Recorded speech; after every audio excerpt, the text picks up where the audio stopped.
Posso falar, professor? Sim, por favor, fique à vontade.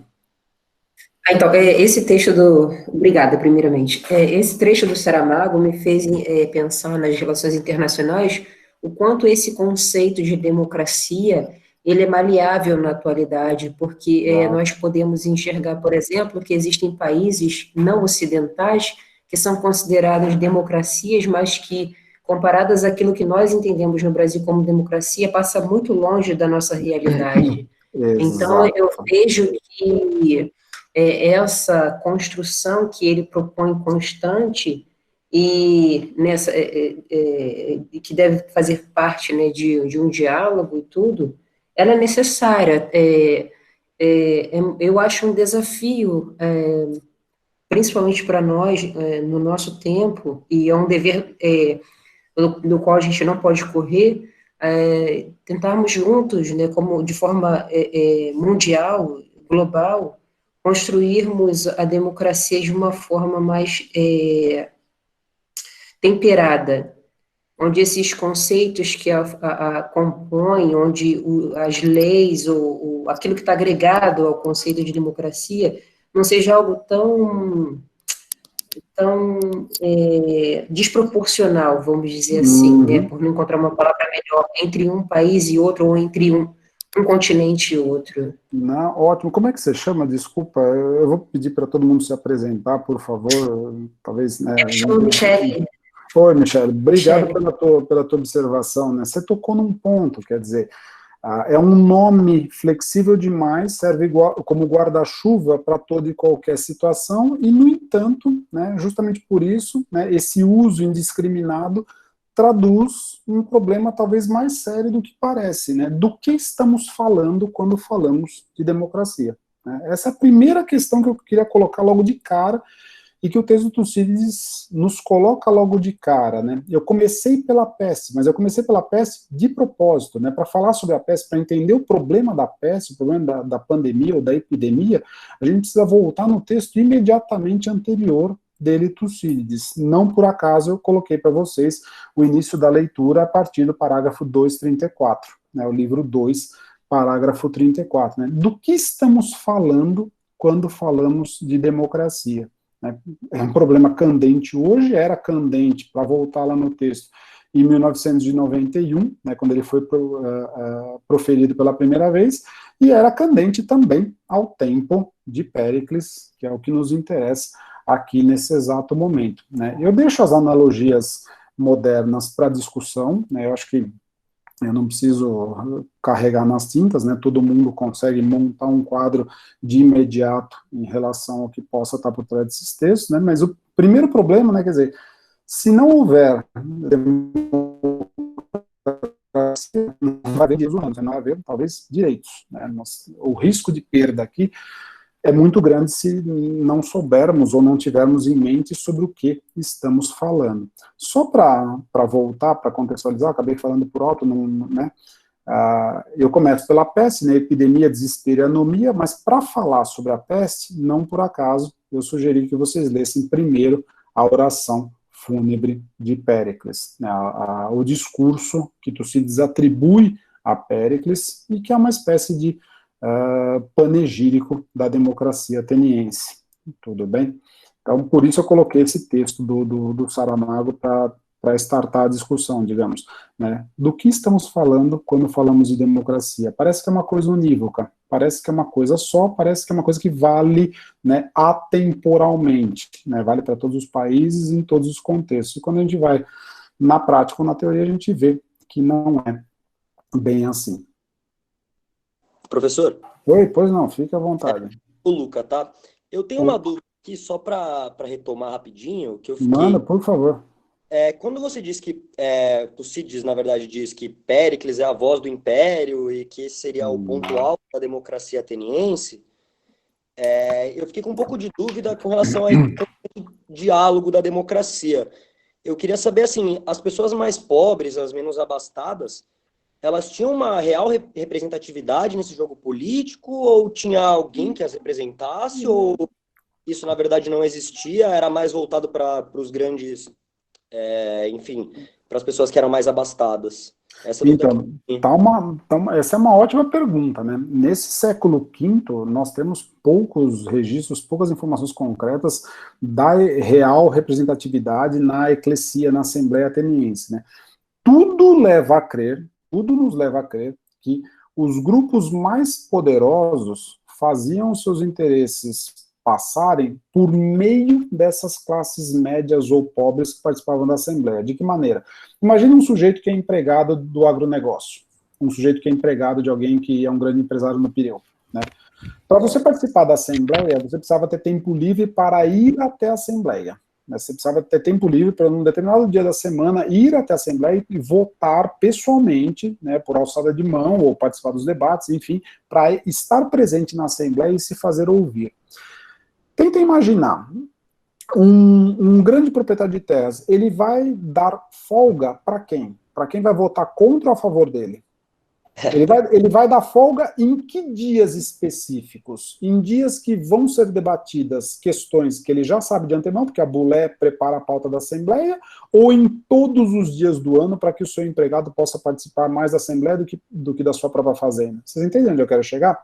Então, se por um lado, veja como a coisa é complexa, se por um lado, né, a representação social, ela é, entre aspas, igualitária na Assembleia, todos os cidadãos, né, com aquelas restrições que eu falei, se por um lado todos os cidadãos podem participar da Assembleia e se fazer ouvir, por outro lado, quais são os cidadãos que têm de fato condições de poder estar na Assembleia no dia certo, na hora certa, para votar pela decisão que muitas vezes não é a decisão que o beneficia diretamente, mas sim a mão que o emprega. Percebe como é uma cadeia permeada por várias camadas intermediárias? Só para dar um exemplinho bobo, só para fazer uma aproximação boba. Vocês já ouviram falar da chamada teoria do trickle-down? A ideia de que, é uma ideia, enfim, fez sucesso na década de 80, 70, 80, anos Reagan, anos Thatcher e companhia. O que é o trickle-down? É o gotejamento de cima, né? Em bom português, vocês, né, quando eu matar a coisa em português, vocês vão identificar automaticamente. Se os ricos estão ganhando dinheiro, isso é bom. Por quê? Porque eles vão gerar mais empregos, mais investimentos, ou seja, vai gotejar para baixo esse dinheiro. Esse dinheiro vai ser revertido embaixo. Senhores, lamento desapontá-los, mas esse pensamento tem mais de 2.500 anos. Ele não é uma criação do liberalismo, do neoliberalismo da década de 70, 80. Esse pensamento é mais velho que anda para frente. Ele já está em prática exatamente na Assembleia Ateniense. Não só de Atenas, em várias outras cidades do mundo antigo. Você libera os seus empregados ou os seus cidadãos, não sei, nos dias certos, e somente aqueles que tomariam as decisões alinhadas com o seu próprio pensamento. Ah, Breno, você está dizendo então que era só isso que acontecia, era manipulação pura e simples? É claro que não. Você tinha pessoas, a atenção não é formada só por empregados do agronegócio ou por empregados dos empresários do Pireu, de banqueiros e tudo mais. Você tinha uma população autônoma dentro da cidade que também respondia por si própria. Você tinha uma classe média, digamos, grande, sei lá, pensando nos sujeitos contratados por Péricles para construir o Partenon. Classe média essa que ia desde o arquiteto que planejou o Partenon, que não era ninguém pobre, muito pelo contrário, desde o arquiteto, desde um Fídias, que esculpiu a estátua de Atenas, que esculpiu, eu não lembro se Fídias era cidadão, mas eu tenho quase certeza que era, enfim. Você tinha desde um sujeito riquíssimo, ligado a essas obras, até um cidadão paupérrimo como Sócrates. Para quem lembrar, Sócrates era, se gabava, usava isso como defesa, inclusive, quem lembra da apologia do Platão, eu sou pobre. Eu sou um cidadão, mas eu sou pobre. A maior prova da minha idoneidade é a minha pobreza. Mas você tinha uma faixa enorme de cidadãos que participavam da Assembleia com convicções totalmente distintas. Mas isso, entretanto, não excluía o fato de que, se desejado e necessário, grupos muito poderosos eram capazes de interagir com a Assembleia, fazendo passar os seus interesses. A gente vai ver no quarto encontro também. Se alguém já teve curiosidade de ler aquele textinho que eu sugeri, sobre os golpes de 411, sobre o golpe de 411, você tem grupos em Atenas chamados de retaireia, são grupos, literalmente, como é que a gente chama isso hoje em dia?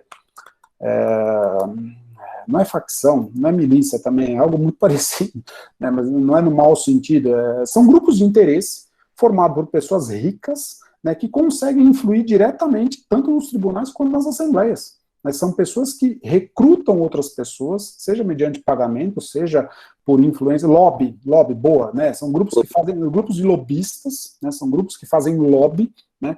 E conseguem interferir diretamente na Assembleia, por meio dessas populações submetidas ou empregadas que dependem de alguém mais forte. Até hoje, pensem, né, os exemplos escrotos que a gente conhece aí, né, em determinados estados do Brasil, que eu prefiro não nomear, porque, né, isso vai ficar gravado e pode dar problema. Mas pensem nos grupos escrotos, nos donos de lojas de muito bom gosto, né, que tem Estado da Liberdade na frente e tudo mais, né. Pensem em pessoas bem decentes como essas, né, que obrigam, né, seus empregados, para, né, não usar uma palavra mais violenta, pensem em pessoas como essas que obrigam seus empregados a votarem em determinados candidatos tão escrotos quanto eles, justamente, né, isso é uma forma de você fazer lobby e pressionar essas populações a participarem de acordo com os seus interesses, como se esses interesses seus fossem os mesmos delas. Né? Essa ideia é tão antiga quanto desde que o mundo é mundo, né? Já está. Muito embora a gente não consiga rastrear isso pelo texto do Tucídides, ele dá poucas indicações de como isso funcionava, vão aparecer lá no livro 8º, não aqui. Muito embora a gente não consiga rastrear isso pelo texto do Tucídides, a gente consegue rastrear por outros textos. A gente consegue, talvez, pela arqueologia, muitas vezes. Né? Quando você tem a indicação, né, de Aquidemos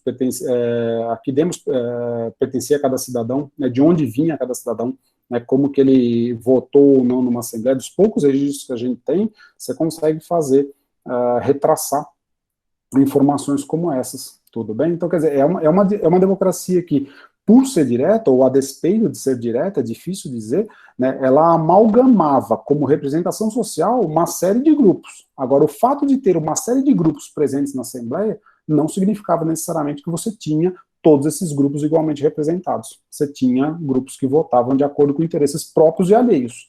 Né? Qualquer semelhança com a atualidade talvez não seja mera coincidência. Eu não quero fazer tabula rasa do passado, eu não quero, né, dizer que Tucídides escreveu para nós, seria um exagero tremendo, mas, como toda história, né, o pessoal está tirando o saco, moçada, contenha-se, né, enfim, deixa para lá.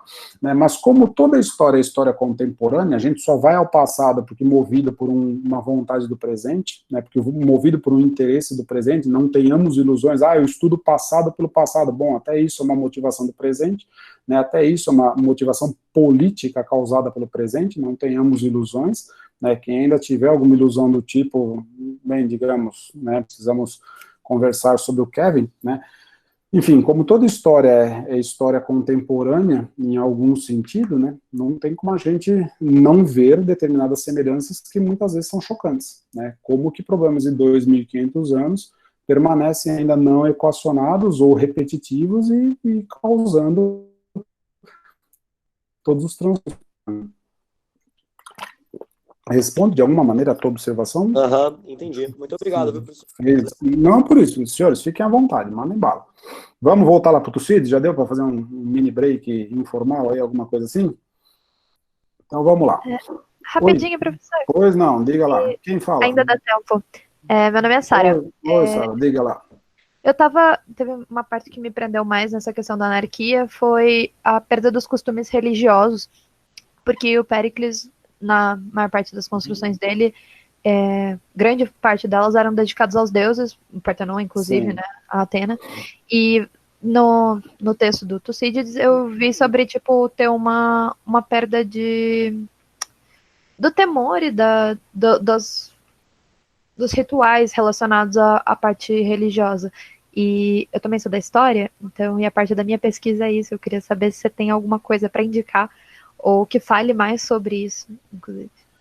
Nossa senhora, não é o meu campo, mas sobre religião grega antiga, minha cara é o que não falta, tem material para burro, assim. Vamos conversar depois, tem muita coisa, e eu vou te indicar uma pessoa, não sei se você conhece a Camila Diogo de Souza, ela tem um canal aqui no YouTube, chama Tafos. Eu estou colocando aqui no chat para vocês. É um grupo de estudos, o Tafos, sobre rituais funerários. ela é arqueóloga, né, ela trabalha exatamente com rituais funerários e essa relação sobre como a religião tocava na vida cotidiana. Eu diria que melhor, conversa direto com ela.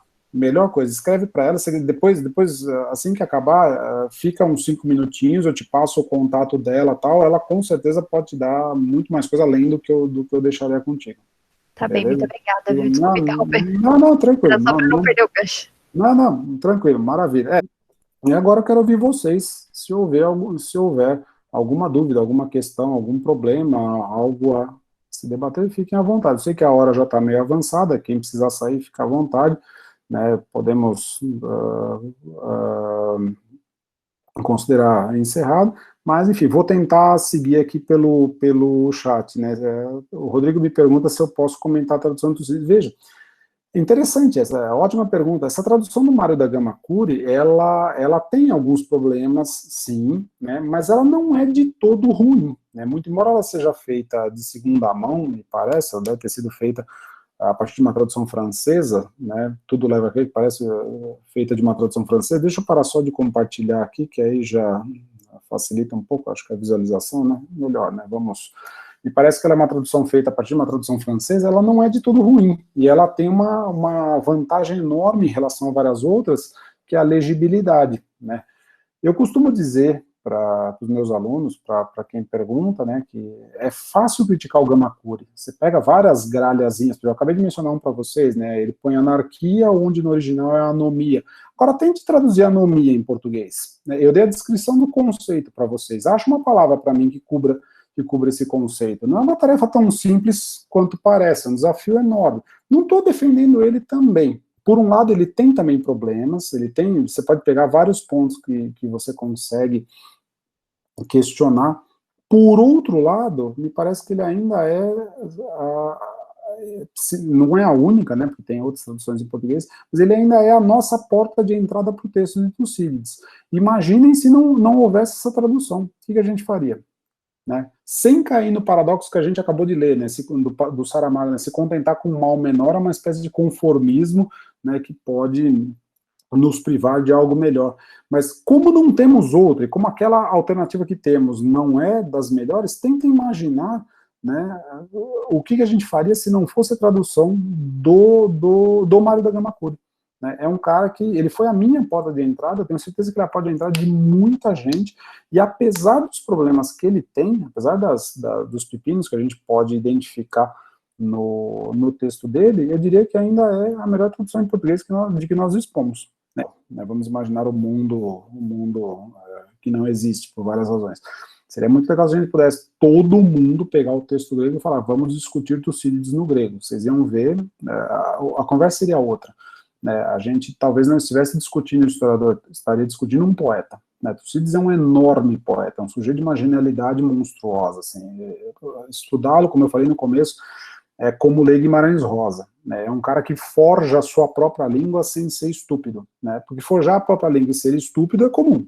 Isso a gente vê, qualquer criança faz, não precisa exagerar muito. Mas ele é um sujeito que consegue forjar a própria língua, se fazer inteligível, ainda que difícil, claro, ele tem os seus desafios próprios, mas ele forja a própria língua de um modo que, quando você entende o que ele diz, que presunção, né, entender o que Tucídides diz, né, parece um passo gigantesco, mas quando você faz esse exercício de tentar pensar como ele pensa, você fala, nossa, esse cara chegou a essa concepção, é porque tem realmente algo substancioso por trás. Deixa eu ver, em relação ao Péricles, Aristóteles coloca um modelo de prudência. Praticamente a prudência existe por conta de Péricles. Depois eu comentar a diferença da figura de Péricles, Tucídides e Aristóteles. Bem, Péricles passou, o André pergunta a diferença de Péricles entre Tucídides e Aristóteles. Né? A figura de Péricles é uma figura paradigmática na antiguidade e muito se deve ao próprio texto de Tucídides. Né? Me parece que Aristóteles é um leitor de Tucídides. A palavra que está por trás do texto que a gente acabou de ler, né, no 2,65, quando Tucídides faz o balanço de Péricles, a palavra que ele coloca é: Péricles era conhecido e admirado pela sua pronoia. A palavra no grego é pronoia, vou digitar aqui. Opa, peraí que eu comi bola aqui. Não, saiu pronoia, né? Pronoia. Literalmente a previsão, a capacidade de olhar antes, a capacidade de entender as coisas antes delas acontecerem, a capacidade de você se antecipar, de você prever acontecimentos. Aí eu não saberia fazer o traçado da filosofia, não vou me meter, meus colegas filósofos vão me enforcar se eu me meter a besta de brincar de aristotélico. Eu não saberia fazer qual é a passagem entre, né, que leva da pronoia a sofrosine, a outras competências associadas ao campo da prudência. Mas me parece que por trás do texto de Aristóteles, se eu estou entendendo aonde estamos, né, pensando na política, por exemplo, Péricles seria um modelo de alguma coisa entre a pronoia de Tucídides e a sofrosine grega, né, o sujeito que consegue, com a sua própria inteligência, estabelecer consensos. Ele consegue se colocar como intermediário de posições antagônicas e chegar a um equilíbrio. Me parece que é essa visão que está por trás de Aristóteles. Essa visão, por sua vez, é a visão que talvez Tucídides tenha desejado passar quando ele escreveu sobre Péricles. Ele projeta em Péricles essa espécie de quintessência viva, que de alguma maneira conseguiu equacionar vários, assim, conseguiu se sobrepor à cidade e manter vários conflitos numa espécie de equação satisfatória. Esse 2,65 ele diz, né, depois de Péricles foi uma derrocada só, foi ladeira abaixo. Vamos dizer assim, seus sucessores só cometeram erros, quer dizer, Péricles teria sido o cara que se colocou quase... Vocês lembram daquele poema de Solon? Né, tem um poema de Solon, século VI a.C., que ele diz assim: eu me coloquei como um escudo entre duas facções, eu me coloquei no meio das duas facções, né, entre os ricos de um lado e os pobres do outro. Né, a imagem que Tucídides projeta sobre Péricles é mais ou menos essa imagem do sujeito que se coloca como alguém no meio de polos antagônicos, ou seja, o sujeito que consegue se colocar como aquele que evitou a guerra civil, aquele que evitou, que conseguia dialogar com todas as partes, né, porque ele não precisava de dinheiro, né, o retrato que ele traz é de um homem incorruptível, de um homem rico, de um homem né, tranquilo, enfim, de um homem que pode falar livremente, porque ele não tem maiores problemas, né, mas alguém que conseguiu evitar que a cidade se dissolvesse, né, num conflito de opiniões insolúvel. É o cara que teria conseguido equacionar todos esses antagonismos. Agora, tem um detalhe aí também, né? Péricles conseguiu fazer isso num momento em que Atenas ainda vinha, segundo o relato de Tucídides, na rota ascendente, né? Enquanto a guerra estava começando e os horrores da guerra não se tinham feito sentir até então, né? A guerra estava no começo, a peste é só entre aspas, né? O primeiro ato terrível, no primeiro cataclismo de grandes proporções dessa guerra. Né? O problema é o que vem depois, quando a guerra começa a se prolongar, quando a guerra começa a se arrastar, né, a primeira fase da guerra dura 10 anos. Né? Quando a guerra começa a se arrastar por 10 anos, depois você tem uma paz provisória, depois a expedição à Sicília, quer dizer, quando a guerra começa a se arrastar, quando aquilo que parecia uma coisa rápida começa a durar muito mais tempo do que estava previsto, aí a desgraça começa de fato. Então, aquele Péricles de Tucídides, assim como o Péricles de Aristóteles, que depende em boa medida dele, Tucídides é a grande referência, né? Péricles não deixou nenhum texto escrito, tudo que a gente sabe é por via dos historiadores, né? Aquele Péricles de Tucídides, ele é um Péricles em boa medida idealizado, né? Um Péricles que, se era real ou não, provavelmente fosse, enfim, mas deve muito mais ao Tucídides do que ao próprio Péricles. Ele é o Péricles que teve a sorte, assim como Aquiles, de ter um bom cantor para levar sua fama adiante. Né? Assim como Aquiles teve Homero, né, Péricles teve Tucídides. E talvez por isso ele é conhecido até hoje no Ocidente.